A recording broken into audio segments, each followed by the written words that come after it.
সাহস করে বলতো আমরা কোমর সোজা করে দাঁড়াবো, তার সেই সাহস আজকে আমরা সবাই আমাদের হৃদয়ে গেঁথে নিয়েছি। আমরা মেরুদণ্ড সোজা করে দাঁড়ানোর জন্য, কোমর সোজা করে দাঁড়ানোর জন্য, সাহস করে দাঁড়ানোর জন্য আমরা নিজেরা পড়াশোনা করব, আমরা জানব। হাদি খুব বলতো সাহস করে, আমি যদি কোনো কারণে চলে যাই আমার সন্তানরা যেন এই আধিপত্যবাদের বিরুদ্ধে দাঁড়াতে পারে, আপনারা সেটা দেখবেন।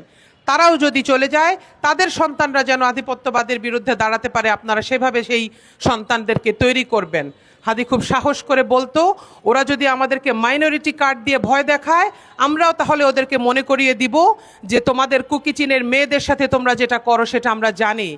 ওরা যদি আমাদের করিডোর নিয়ে ভয় দেখায়, আমাদের ট্রানজিট নিয়ে ভয় দেখায়, ওরা যদি আমাদের হিল ট্র্যাক্স নিয়ে ভয় দেখায়, আমরাও বলবো আমরাও তোমাদের চিকেন নেক চিনে নিয়েছি। আমরা জানি কখন কোথায় আমাদের শক্তি প্রয়োগ করতে হবে। একটি স্বাধীন সার্বভৌম রাষ্ট্র হিসেবে আমাদের সুন্দরবনে যখন